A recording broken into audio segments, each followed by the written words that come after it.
So Brandel Chamblee has a breakdown, not a breakdown. He broke down Daniel Berger and his game at TPC Sawgrass, and even the other guys that were listening to him were just like deer in headlights. Paul McGinley is, huh? He was like, what? Like that's a take right there. And it was. I was watching this live, and I'm just like, man, he's going all in on this. And Brandel Chamblee does stuff like this.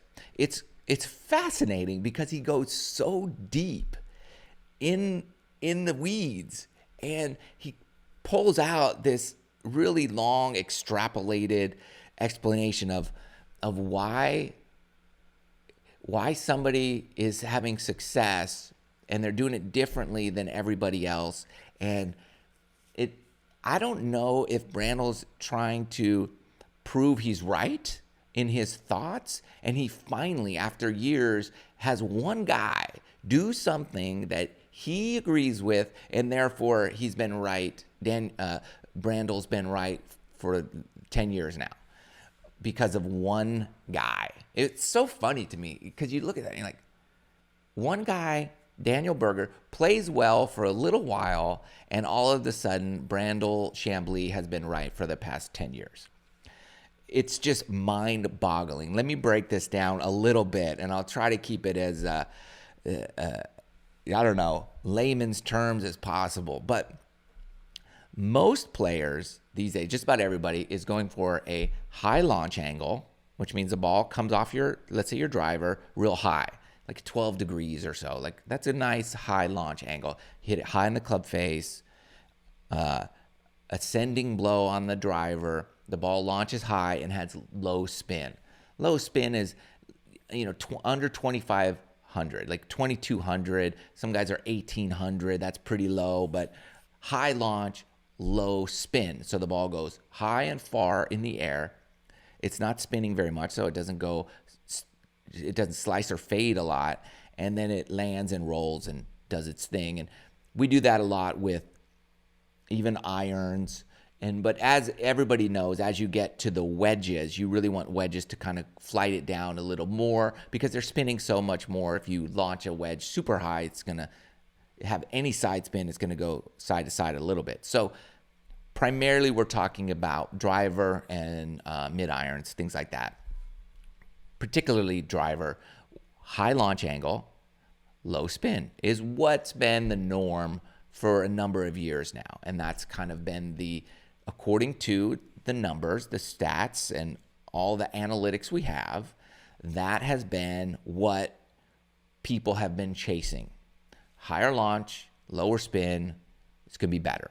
And so, in particular, even as you get in these higher swing speeds, like Bryson, you want lower spin because you're creating so much club head speed, it's hard to keep that spin down. That's why you get less lofted drivers, like 5 degrees, 3 degrees, because you're swinging so fast, so hard, so much up that ball is going to launch high even with the 5-degree driver. And then it's just hard to keep the spin down with such a flat face. But through technology, they're able to do that with the ball and the shaft. All that great stuff. So anyways, Daniel Berger is one of those guys. His launch angle is more like 7 degrees. So much, much lower, 5 degrees lower. That's a lot. And his spin rate is more like 2,600, 2,700, right in there. So he's launching it lower with more spin. And since he was up there in the lead at TPC Sawgrass, and he's played well recently, it's done incredibly well, Brandel Chamblee has this long, lengthy breakdown of that. You see how somebody who's going against the norm is showing that it can be done, that this is the way to do it.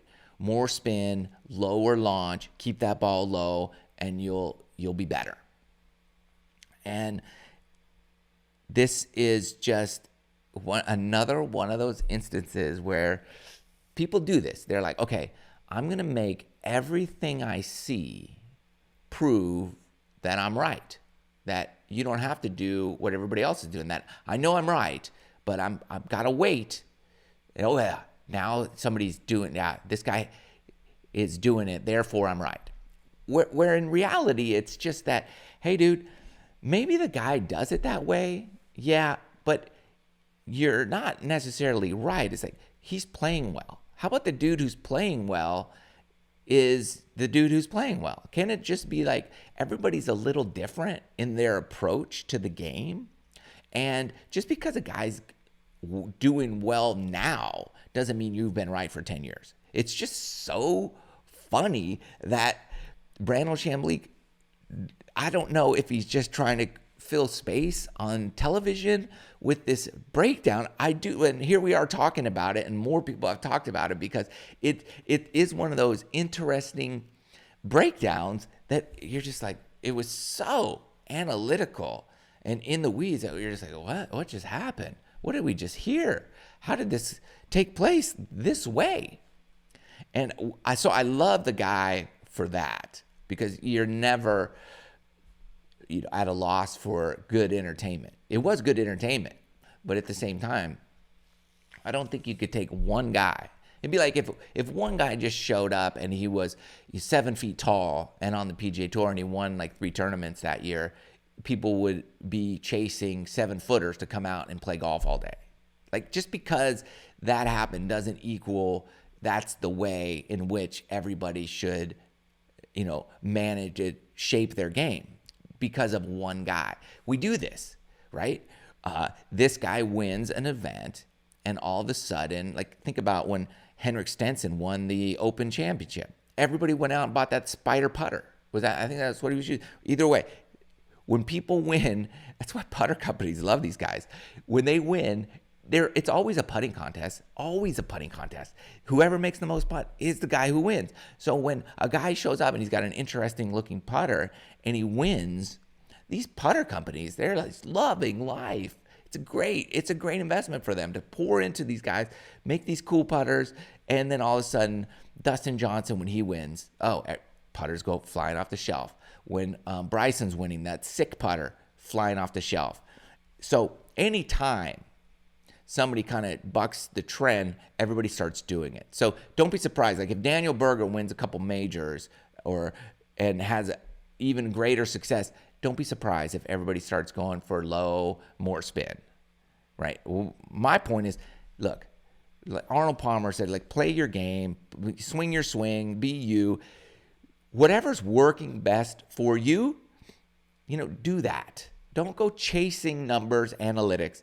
Chase how you play the game the best, and try not to get caught up in that, oh, he did this, therefore I need to do that. He's doing that. Oh, that's what I need to do. No, you need to do what feels good to you, and we know what we need to do. We need to go practice.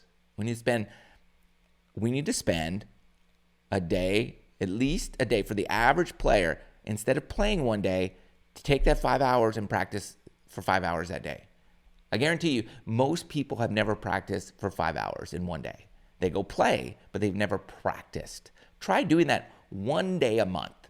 Just practice for 5 hours, and let me know what happens.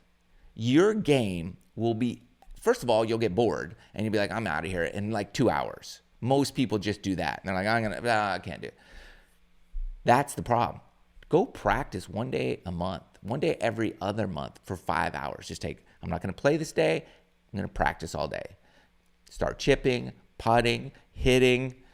Take a 30-minute break for food. Come back, hit, chip, putt.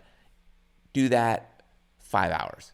Let me know what happens. Let me know your thoughts on Brandel comments about everything. Let me know how much practice you do. Comment below. And I guarantee you'll see great results if you stop chasing, trying to be like somebody else, and just put some practice time in.